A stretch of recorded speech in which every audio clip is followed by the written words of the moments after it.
My wife lied about birth control and got pregnant with her affair partner's baby. So I served her divorce papers at her baby shower in front of everyone. I'm 33. Emily's 31. We met in college and got married right after graduation. I thought I knew her better than anyone.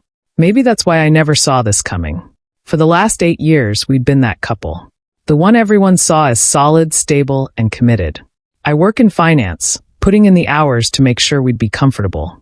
We both agreed to hold off on kids until we felt ready, until the time was right. But the years kept going by, and there was always a reason why now wasn't the time. At first, it made sense. We were young, just starting our careers, wanting to save for a future house. But as time went on, I started to feel like Emily was always moving the goalposts. Then, a few months back, she tells me she's pregnant. Just like that. Drops it casually over breakfast, like it's no big deal. I remember just staring at her, speechless, because we had an agreement. She was on birth control. I thought you were on the pill, I said. She barely even looked up. Guess it failed. Her tone was flat, detached, like she was reading a grocery list. And maybe it was nothing. Maybe I should have brushed it off and trusted her. But something in the way she said it. I couldn't shake the feeling that there was more she wasn't telling me. So, I did something I'd never done in our marriage. I waited until she was in the shower one night, grabbed her phone, and started scrolling. I told myself I was being paranoid, that I'd find nothing, and we'd laugh about it later. But I didn't find nothing. I found a message chain with a guy named Adam, one of her coworkers. Messages like, "Can't wait until this baby is here, and we don't have to hide anymore, and do you think he'll ever figure it out?" There it was. Proof. She wasn't just cheating on me. She was pregnant with another man's child. And she'd lied to me about birth control to cover it up. I felt frozen, staring at the screen, knowing my entire life had just gone up in flames. I didn't confront her right away. I wanted to, believe me, but I needed time to figure out my next move. I wasn't about to go down without a plan. So, I contacted a lawyer the next day. He told me to keep quiet for now, gather more evidence, and wait until we had everything in order. In the weeks that followed, I had to live in the same house, pretending everything was fine. She'd smile and act sweet, probably thinking I'd bought into her little lie. But behind all of it, I knew who she really was. While I was gathering evidence, her entitlement went into overdrive. It was like she couldn't stop herself. The first thing she did was start bleeding our shared savings account dry. I logged in one day and saw transactions that didn't make sense, hundreds, sometimes even thousands, being spent on gifts for friends. According to her, these were birthday presents, baby shower gifts, or things she needed to buy to keep up appearances. "Why are you pulling from our savings for gifts?" I asked her, keeping my tone casual. She rolled her eyes. "It's not a big deal. These are my friends.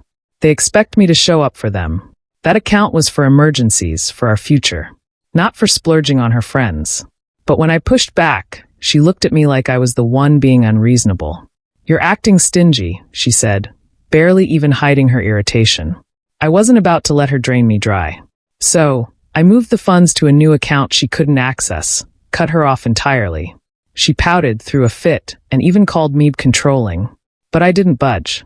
The next thing was when she started demanding I take time off work to run errands for her friends. It started small. A friend's car broke down, and she asked me to help pick them up. Then it escalated. She wanted me to take whole days off to help her friend move or pick up her parents from the airport. When I told her I couldn't just drop everything for her friends, she threw a tantrum, saying, "If you cared about me, you'd care about the people I care about." That was her logic. If I said no, I was somehow the selfish one. It got to the point where I told her if she wanted people chauffeured around, she could pay for a rideshare. She sulked, of course, saying I was too focused on work and didn't care about her. I didn't care. I wasn't about to be manipulated into skipping out on work for her friends. When she hit the 3-month mark, she suddenly decided she needed an extravagant baby shower. She wanted to rent a venue, go all out with catering, decorations, the works. When I suggested we keep it small and simple, maybe even do it at our home, she looked at me like I'd insulted her. "The father of my child should want to make me feel special," she said. I stayed calm, replied, "I'll plan something reasonable, but I'm not shelling out thousands just to impress people." She stormed off, silent treatment for the rest of the day. I knew it wasn't really about the baby or feeling special. She just wanted to show off. Meanwhile, I kept going through her messages, gathering every screenshot I could. The lawyer helped me file for divorce, and when Emily's mom called me saying she'd be throwing a surprise baby shower, I knew it would be the perfect moment. I set everything up with my lawyer, so I'd have the divorce papers ready. I wasn't just going to walk away quietly. I wanted her to face every single person she'd lied to. The day of the shower came, and I was on edge. Emily was glowing, putting on this little act for everyone, friends, family, people who'd known us for years. Her mom had decorated the whole place, rented out a little community center, brought in catering. Emily was soaking it all up. When the server walked in with the papers, I signaled him over. Emily looked confused at first, then went pale when she realized what was happening. The room went silent as I walked over and said, loud enough for everyone to hear, "Emily, I think it's time everyone knew the truth." People started whispering, looking around, and I went on, not letting her interrupt. I told them everything, the affair, the pregnancy, the lies about birth control. Emily tried to stop me, stammering out excuses, but I wasn't letting her off the hook. I handed her the papers. "I'm filing for divorce, and I want nothing to do with this," I said, my voice steady. She broke down in tears, sobbing in front of everyone. Friends and family looked shocked, some comforting her, others glaring at me like I'd lost my mind. But I didn't care. I'd said what I needed to say. After the baby shower, things got even uglier. Emily didn't just roll over and accept defeat. She doubled down on her entitlement. The first thing she did was demand I keep paying for her car and other expenses, even as we were going through the divorce. "You owe me at least that much," she said. "I'm pregnant and about to be a single mother." I shot her a text back. "I don't owe you anything. Figure it out with Adam." I canceled her access to the joint accounts and moved any remaining bills in her name. She blew up my phone with angry texts, saying I was abandoning her, but I wasn't about to bankroll her any longer. Then she went after Max, our dog. She insisted that since I was leaving her, she should at least get to keep him. Max had always been my dog. I took him to the vet, paid for his food, walked him every day. But now, suddenly, she wanted him too. I told her no, of course, and reminded her that Max wouldn't be happy in a cramped apartment. She didn't care. She said I was leaving her alone and that she needed someone to keep her company. When I didn't budge, she threatened to take it to court. I gathered every photo, vet record, and receipt I had, ready to fight for Max if it came to that. Eventually, she dropped it, realizing she wasn't going to win. Then, the cherry on top, she wanted me to make a public apology. She said I'd embarrassed her in front of everyone at the baby shower and that I owed it to her to clear her name. She even wanted me to post something on social media, claiming I'd overreacted and asking for forgiveness on her behalf. I told her no, flat out. "You lied, cheated, and tried to trap me with someone else's kid. I don't owe you any apology." That didn't stop her from trying to manipulate our mutual friends into her corner. She called them, twisting the story, painting herself as the victim of a controlling husband who couldn't handle a little mistake. But by that point, I'd shared the full story with the people closest to me. I wasn't trying to start a war, but I wasn't letting her get away with rewriting history either. With every new demand or threat, Emily only confirmed that walking away was the best decision I'd ever made. The divorce process itself was a mess. She wanted alimony. She tried to argue that she deserved the house since she was going to be a single mother, and she even asked if I'd be willing to chip in for baby expenses. My lawyer handled most of it, but I made it clear.